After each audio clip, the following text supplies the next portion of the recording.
विद्यार्थी मित्रांनो, आज आपण एक खूपच इंटरेस्टिंग बुक रिव्ह्यू पाहणार आहोत. नाव आहे Swami and friends by R.K. Narayan. ही स्टोरी फक्त एका मुलाबद्दल नाहीये, तर त्याच्या माइंड, त्याच्या थॉट्स आणि त्याच्या ग्रोईंग इयर्सबद्दल आहे. त्यामुळे आज आपण फक्त स्टोरी नाही शिकणार, तर एका 10 वर्षांच्या मुलाच्या मनात डोकावणार आहोत. चला तर मग सुरुवात करूया. Book review Swami and friends by R.K. Narayan.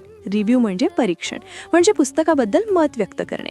He line आपल्याला सांगते की हा धडा म्हणजे स्वामी अँड फ्रेंड्स या पुस्तकाचा रिव्ह्यू आहे आणि लेखक आहेत R.K. Narayan. A little bit about the book. Little bit म्हणजे थोडंसं, अबाउट म्हणजे बद्दल. इथे रायटर सांगतो की आता तो पुस्तकाबद्दल थोडीशी माहिती देणार आहे. Anything I mention about the book can be mistakenly understood as spoilers, so I would rather give a glance into the book without mentioning any events or plots of the story. Mention म्हणजे उल्लेख करणे, mistakenly म्हणजे चुकीने, spoilers म्हणजे आधीच कथानक उघड करणारी माहिती, ग्लान्स म्हणजे झलक, इव्हेंट्स म्हणजे घटना, प्लॉट्स म्हणजे कथानक. रायटर सांगतो की जर मी पुस्तकाबद्दल जास्त सांगितलं तर ते स्पॉयलर्स वाटू शकतं. त्यामुळे तो पूर्ण स्टोरी सांगणार नाही, फक्त एक स्मॉल ग्लान्स देणार आहे, म्हणजे थोडीशी कल्पना देणार आहे, पण मेन इव्हेंट्स किंवा प्लॉट सांगणार नाही. Swami is a mischievous little kid of about 10 years old and living in the era where India was under the British rule. Mischievous म्हणजे खोडकर, era म्हणजे कालखंड, ब्रिटिश रूल म्हणजे ब्रिटिशांचे राज्य. स्वामी हा सुमारे 10 वर्षांचा खोडकर मुलगा आहे आणि तो त्या काळात जगतो जेव्हा भारतावर ब्रिटिश राज्य होतं. म्हणजे ही स्टोरी जुन्या काळातली आहे. Like most kids of that age, Swami is a kid who cannot stay at one place and absolutely hates school. Even worse, mathematics. Absolutely म्हणजे पूर्णपणे, हेट्स म्हणजे तिरस्कार करणे. स्वामी इतर मुलांसारखाच आहे. तो एका जागी बसू शकत नाही आणि त्याला स्कूल अजिबात आवडत नाही. त्यातही मॅथमॅटिक्स तर त्याला अजूनच वर्स्ट वाटतं.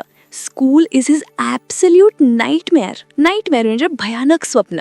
स्कूल त्याच्यासाठी इतकं भयानक आहे की जणू काही नाईटमेअर आहे. म्हणजे स्कूलचं नाव घेतलं तरी त्याला भीती वाटते. Anyway, the story unfolds around the happenings of this kid and how he constantly gets into trouble and gets a good beating from his father. Unfolds म्हणजे हळूहळू पुढे सरकते. Happenings म्हणजे घडामोडी. Constantly म्हणजे सतत. Gets into trouble म्हणजे अडचणीत सापडणे. Beating म्हणजे मार. स्टोरी पुढे जाताना आपल्याला स्वामीच्या आयुष्यात काय काय घडतं ते दिसतं.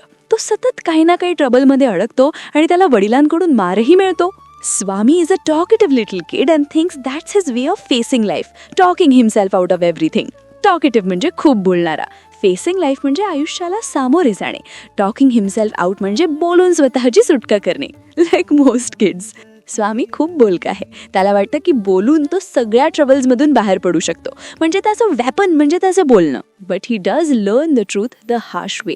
हार्श म्हणजे कठोर, पण शेवटी त्याला आयुष्याचं ट्रूथ कठोर अनुभवातून समजतं. म्हणजे इझी पद्धतीने नाही, तर कठीण अनुभवातून. अहो विद्यार्थ्यांनो, इथपर्यंत जर तुम्हाला स्वामी आवडायला लागला असेल ना, तर व्हिडिओला एक जोरदार लाईक करा. चॅनलला सबस्क्राईब केलं नसेल तर आत्ताच करा आणि तुमच्या फ्रेंड्सबरोबर शेअर करा, कारण अशी सिम्पल इंग्लिशमध्ये एक्सप्लेनेशन तुम्हाला प्रॅक्टिससाठी खूप युजफुल ठरणार आहे. As many teens back then, all he wants to do is play under the sun, kick something, climb a tree, break something and harass somebody, unlike kids today. Teens म्हणजे किशोरवयीन मुलं, back then म्हणजे त्या काळात, climb म्हणजे चढणे, harass म्हणजे त्रास देणे. त्या काळातल्या अनेक मुलांसारखा स्वामी आहे. त्याला फक्त उन्हात खेळायचंय, काहीतरी लाथ मारायचे, झाडावर चढायचंय, काहीतरी तोडायचंय आणि कोणाला तरी चिडवायचंय. रायटर इथे थोडं मजेशीर कंपॅरिझन करतोय आज त्या मुलांची. This, in fact, was and in most parts of India still is the life of a typical boy growing up. In fact, म्हणजे खरं तर typical म्हणजे सर्वसाधारण, growing up म्हणजे मोठं होताना. रायटर सांगतो की खरं तर हा त्या काळातील एका सर्वसाधारण मुलाचा लाईफ होता आणि भारताच्या अनेक भागांत अजूनही असाच असतो. Technology is in big in a kids life. Technology म्हणजे तंत्रज्ञान. त्या काळात मुलांच्या आयुष्यात टेक्नॉलॉजीला काही विशेष स्थान नव्हतं. मोबाईल, TV, गेम्स नव्हते. All they want is to play havoc. Havoc म्हणजे धुमाकूळ घालणे.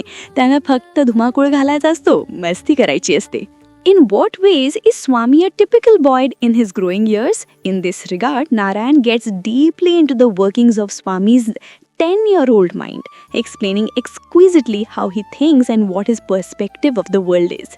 इन दिस रिगार्ड म्हणजे या संदर्भात, वर्किंग्स म्हणजे कार्यपद्धती, एक्सक्विजिटली म्हणजे अतिशय सुंदरपणे, पर्स्पेक्टिव्ह म्हणजे दृष्टिकोन. या संदर्भात नारायण स्वामीच्या 10 वर्षांच्या माइंडमध्ये खोलवर जातो. तर स्वामी कसा विचार करतो, त्याचा वर्ल्डकडे पाहण्याचा पर्स्पेक्टिव्ह काय आहे हे खूप सुंदरपणे एक्सप्लेन करतो. त्यामुळे रीडरला स्वामीचं मन अगदी जवळून समजतं.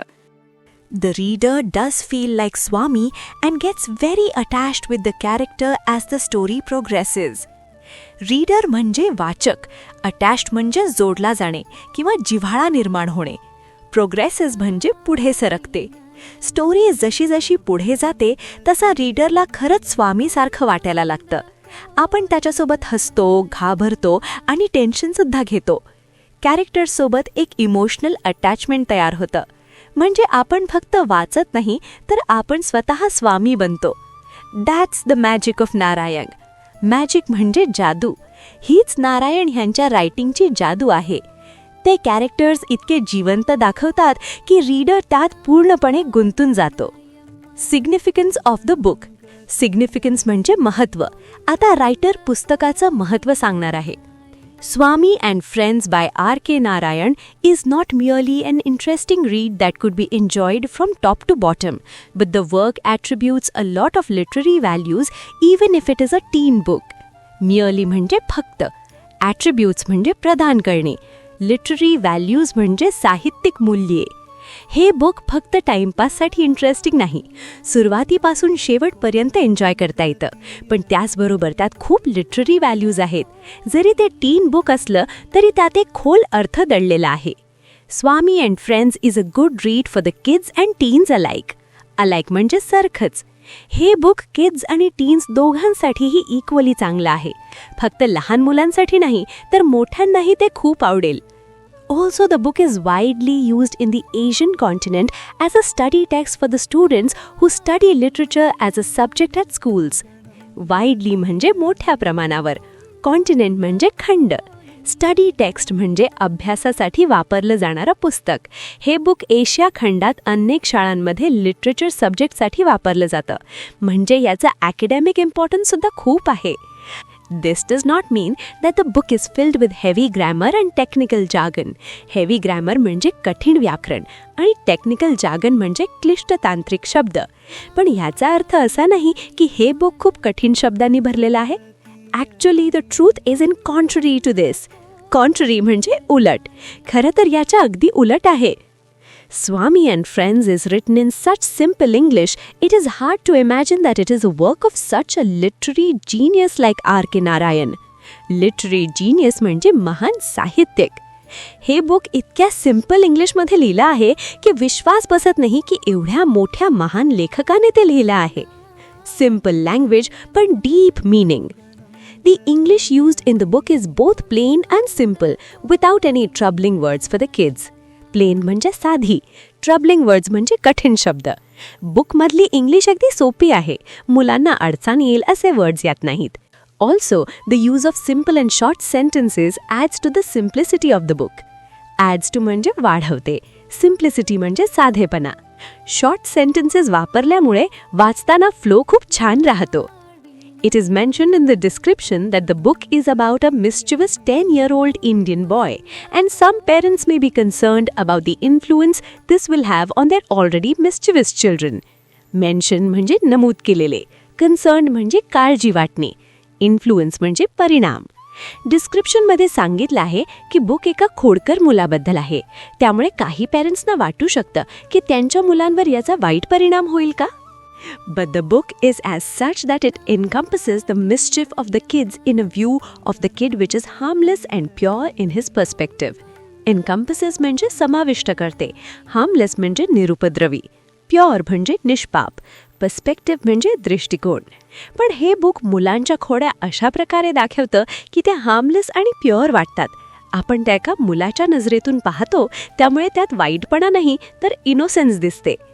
Also, amidst all the mischief and naughtiness, we actually find that Swami is a loving and a tender kid who's actually very sensitive. Amidst म्हणजे मध्येच, naughtiness म्हणजे खोडकरपणा, tender म्हणजे कोमल, sensitive म्हणजे संवेदनशील. सगळ्या खोड्या आणि मस्तीच्या मध्ये आपण पाहतो की स्वामी खूप लव्हिंग आहे. म्हणजे बाहेरून खोडकर पण आतून खूप कोमल मनाचा मुलगा आहे. It is also a known fact that mischievous kids are the most sensitive and loving people of all. Known fact म्हणजे सर्वमान्य सत्य. रायटर सांगतो की हे एक सत्य आहे की जे मुलं खोडकर असतात तीच मुलं आतून खूप सेन्सिटिव्ह आणि लव्हिंग असतात. And R.K. Narayan does a great job conveying that to all of us. Conveying म्हणजे पोहोचवणे. नारायण यांनी हा विचार आपल्यापर्यंत खूप छान प्रकारे पोहोचवला आहे. So in conclusion, it can be said that this book is a good read for children of all ages who may just enjoy a good read or who may want to improve their English skills. In conclusion म्हणजे शेवटी, improve म्हणजे सुधारणा करणे, skills म्हणजे कौशल्य. शेवटी लेखक म्हणतात की हे बुक सर्वांसाठी उत्तम आहे. ज्यांना फक्त गोष्टीचा आनंद घ्यायचा आहे त्यांच्यासाठीही आणि ज्यांना आपली इंग्लिश सुधारायची आहे त्यांच्यासाठीही. अबाउट दी ऑथर म्हणजे लेखक. आता आपण लेखकाबद्दल माहिती घेऊया. The author of Swami and Friends is India's one of the greatest authors of all time, R.K. Narayan. भारतातील सर्वात महान लेखकांपैकी एक मानले जाणारे R.K. नारायण हे या पुस्तकाचे लेखक आहेत. Rajesh Narayan is responsible for many of the outstanding literary works India has ever produced. Responsible for म्हणजे कारणीभूत असणे. आउटस्टँडिंग म्हणजे उत्कृष्ट. लिटररी वर्क्स म्हणजे साहित्यकृती. भारताने जे उत्कृष्ट साहित्य निर्माण केलंय त्यात नारायण यांचा मोठा वाटा आहे. त्यांनी अनेक महान साहित्यकृती लिहिल्या. And this book in particular captures the essence of India under British ruling and the mind and life of a typical teenage kid. In particular म्हणजे विशेषतः. कॅप्चर्स म्हणजे साकारते. इसेन्स म्हणजे सार किंवा गाभा. हे बुक विशेषतः ब्रिटिश राजवटीतील भारताचा इसेन्स दाखवतं आणि एका सर्वसाधारण टीनेज मुलाच्या मनाचा आणि आयुष्याचं सुंदर चित्र उभं करतं. Other great works by Narayan include Malgudi days, the guide, the painter of science and many more literary works such as the Ramayana, a short and modern prose version of the Indian epic, and the Mahabharata, a short and modern prose version of the Indian epic. Include म्हणजे समाविष्ट करतात. Pros version म्हणजे गद्य रूपांतर. Epic म्हणजे महाकाव्य. नारायण यांच्या इतर प्रसिद्ध पुस्तकांमध्ये Malgudi days, the guide, the painter of science यांचा समावेश होतो. तसेच त्यांनी the Ramayana and the Mahabharata यांचे short and modern prose version म्हणजे सोप्या गद्य रूपात रूपांतर केले आहे. Go take a look at them if you are interested. Take a look म्हणजे एकदा पहा. इंटरेस्टेड म्हणजे रस असलेले. जर तुम्हाला साहित्य वाचायला आवडत असेल तर ही पुस्तकं नक्की एकदा पहा. कदाचित तुम्हालाही मालगुडीचं जग आणि नारायण यांची सिंपल पण पॉवरफुल रायटिंग खूप आवडेल.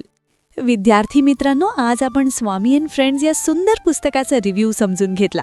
एका खोडकर पण मनाने खूप सेन्सिटिव्ह असलेल्या मुलाची ही गोष्ट आहे आणि त्यातून आपल्याला चाइल्डहुड, सिम्प्लिसिटी आणि प्युअर इमोशन्स यांची जाणीव होते.